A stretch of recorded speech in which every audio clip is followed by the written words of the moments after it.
Alors, petite table ronde, j'invite Valérie Decaux, je ne redis pas qu'elle est DRH de la Poste, mais je le dis quand même, et Laurent Morel, qui est donc partenaire et co-sponsor de Shine, le réseau LGBT interne, à venir me rejoindre.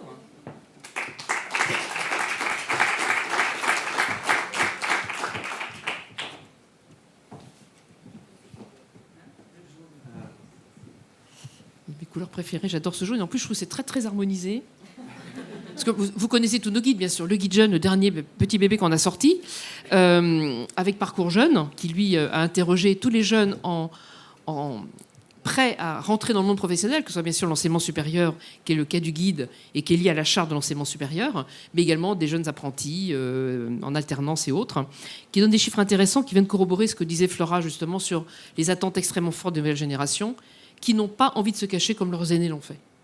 Ça, c'est très clair. Alors, j'ai une question à vous poser pour tous les deux. Alors, sans rentrer dans le détail de nous faire tout l'historique de ce qu'on fait aux maisons respectives, parce que sinon, on va déborder.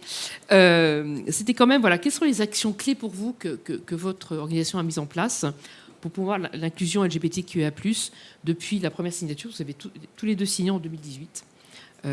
Vous, c'était fin 2018 et vous, courant 2018. Je précise d'ailleurs qu'en plus du logo qui a été changé, on a pris le pari maintenant d'utiliser le sigle LGBTQIA+.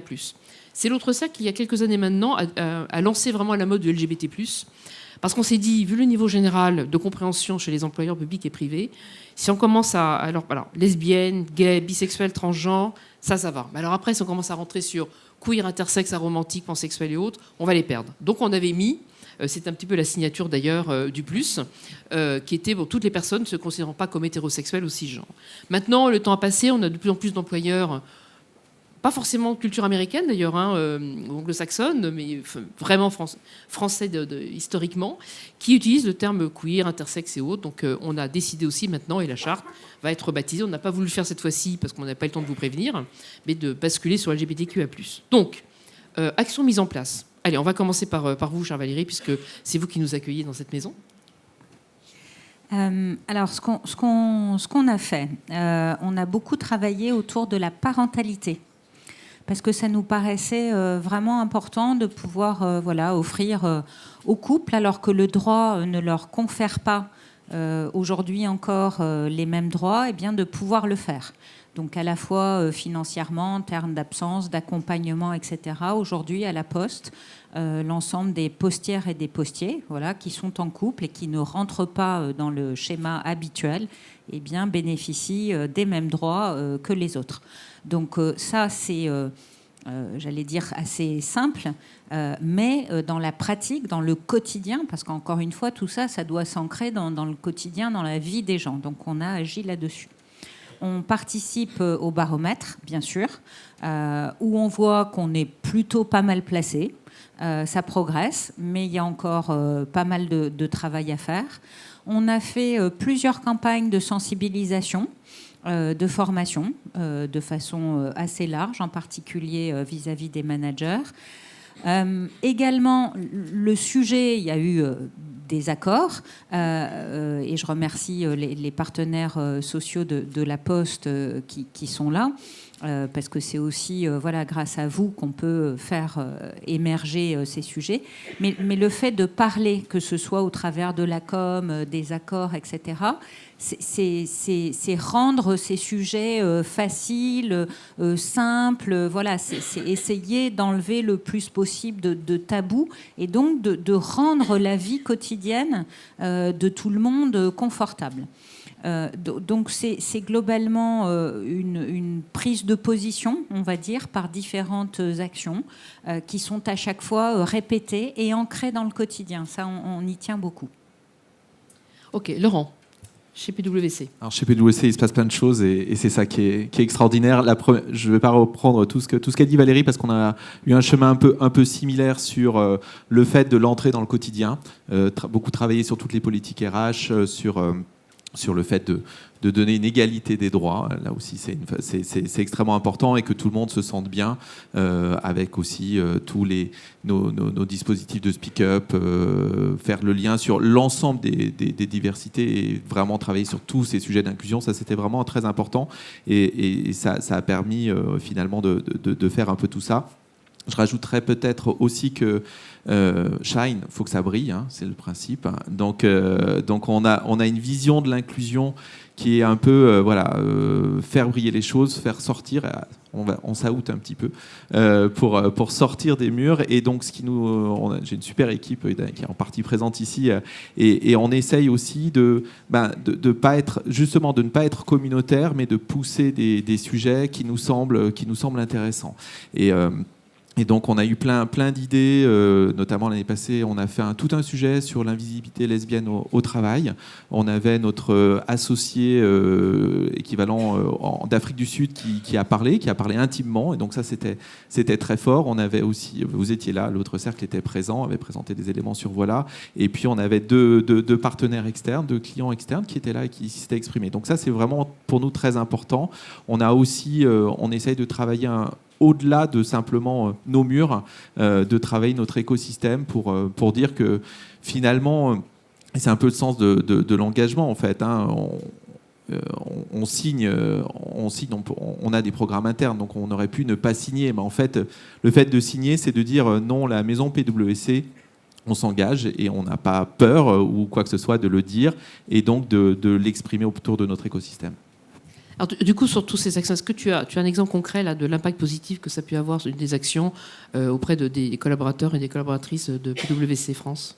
Alors je vois plusieurs éléments. Déjà, j'espère que la core team qui s'éclate sur tous les projets qu'on fait, je suis à peu près...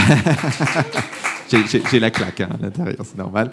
Mais du coup, je pense que c'est des projets qui sont intéressants et qui montrent en fait que c'est bien de s'engager, que c'est bien de pousser, que c'est bien d'être dans cette inclusion. Et donc, ça a un impact positif, en fait, au-delà de ce groupe. Et donc, ça, je pense que c'est un élément qui est important. PwC, c'est aussi une entreprise qui a beaucoup de recrutement, qui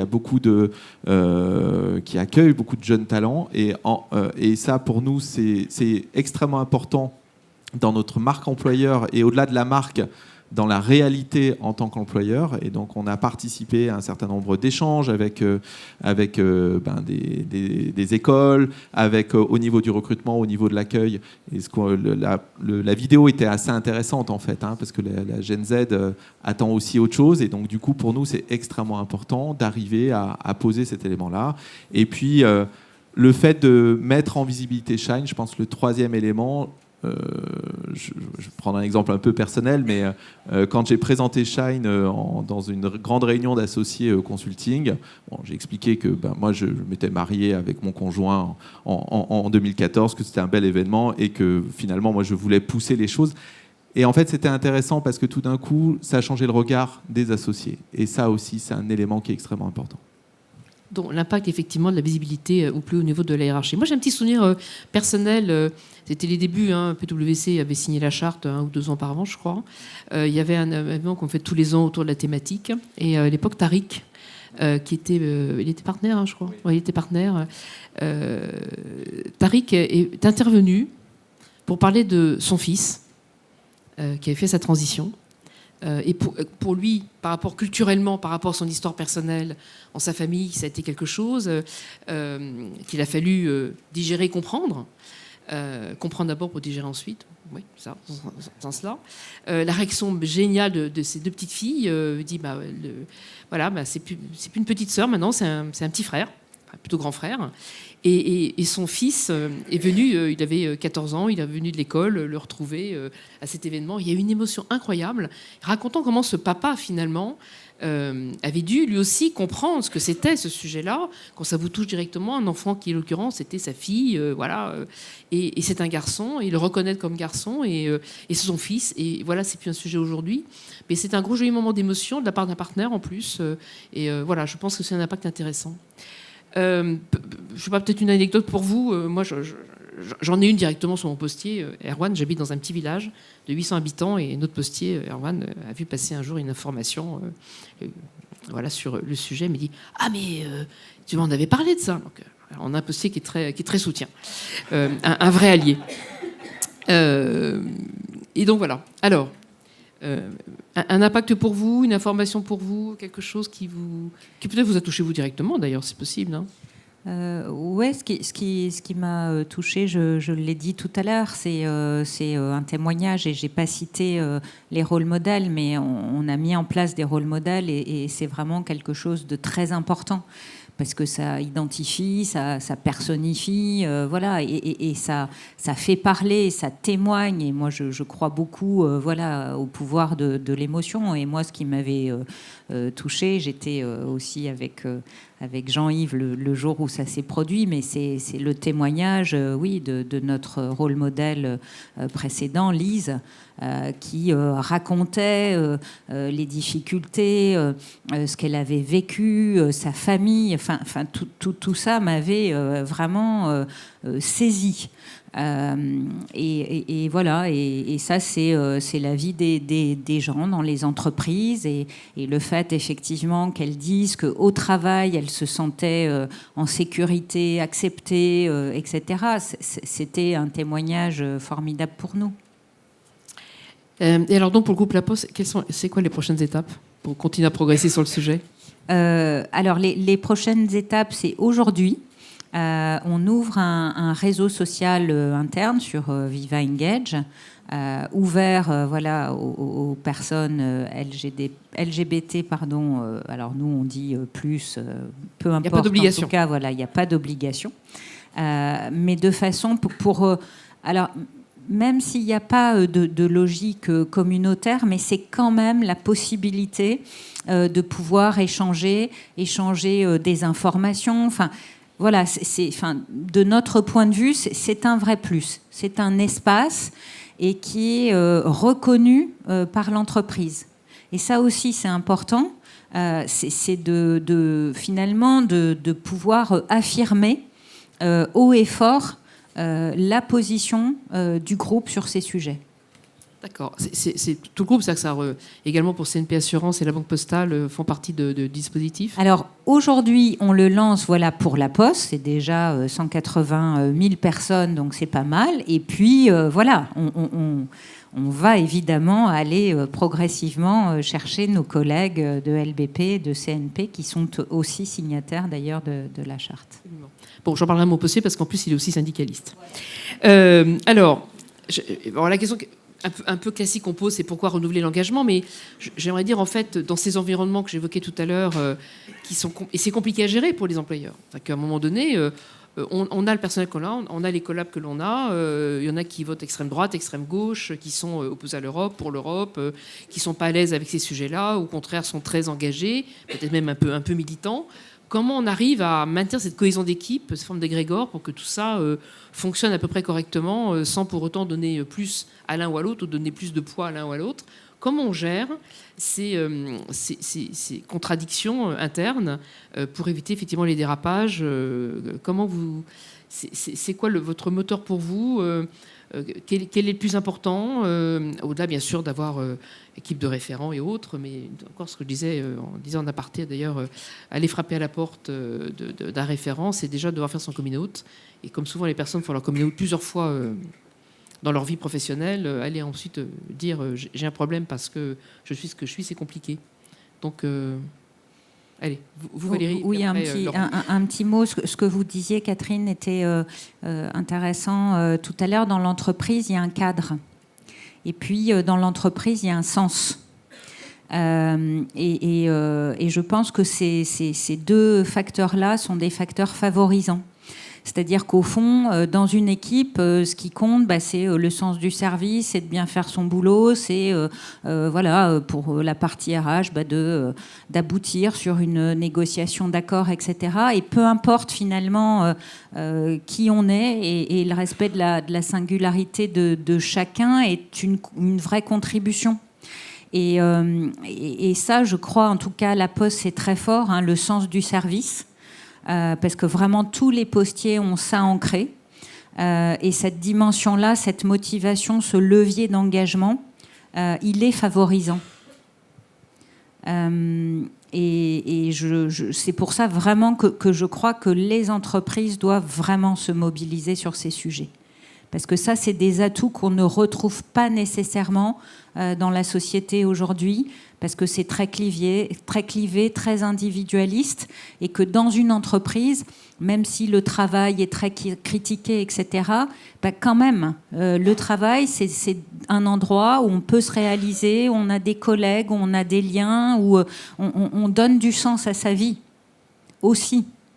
Et je trouve vraiment que les entreprises doivent, elles le font majoritairement, mais plus encore cette dimension sociale, sociétale, et avoir ce qu'on appelle aujourd'hui, dans un langage, mais de consultant, un impact positif, voyez.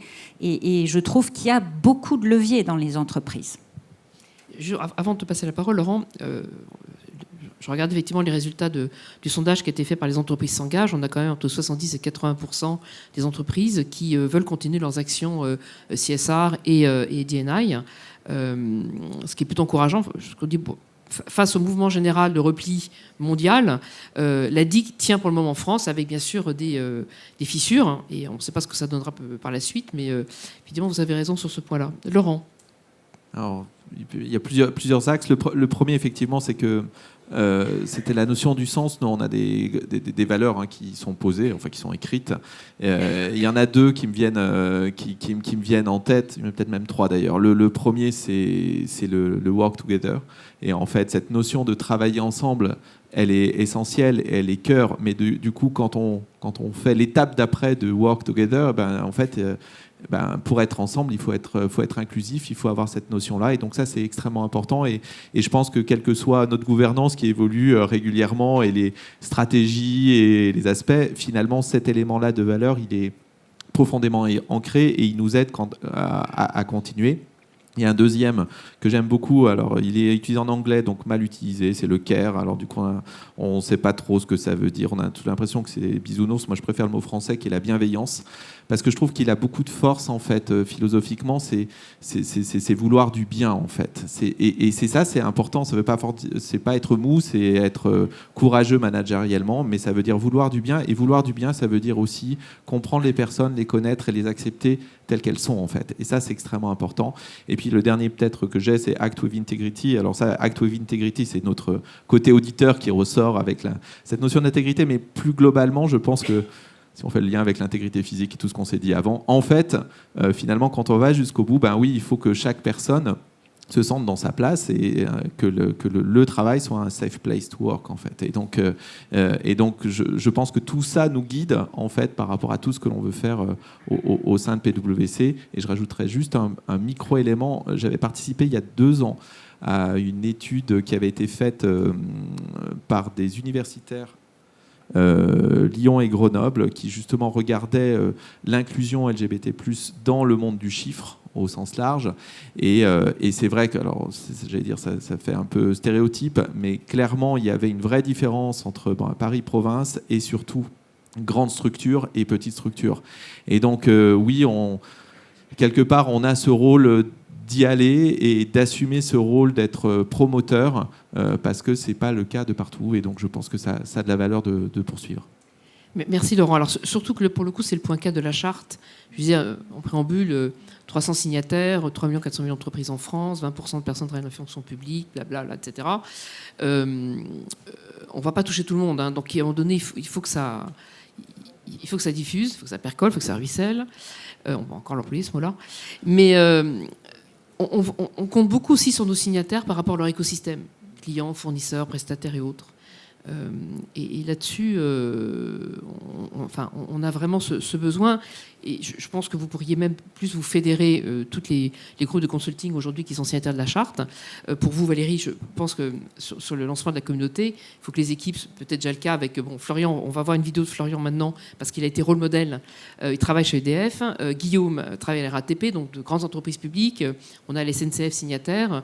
Et vous avez des problématiques de grandes entreprises publiques qui ne sont pas forcément les mêmes qu'une entreprise privée, qui a un mode de fonctionnement différent. Et en plus, généralement assez disséminé sur le territoire, quand je pense à la SNCF, EDF et vous. RATP est un peu plus concentré Île-de-France et puis monde, puisqu'il y a un grand développement international.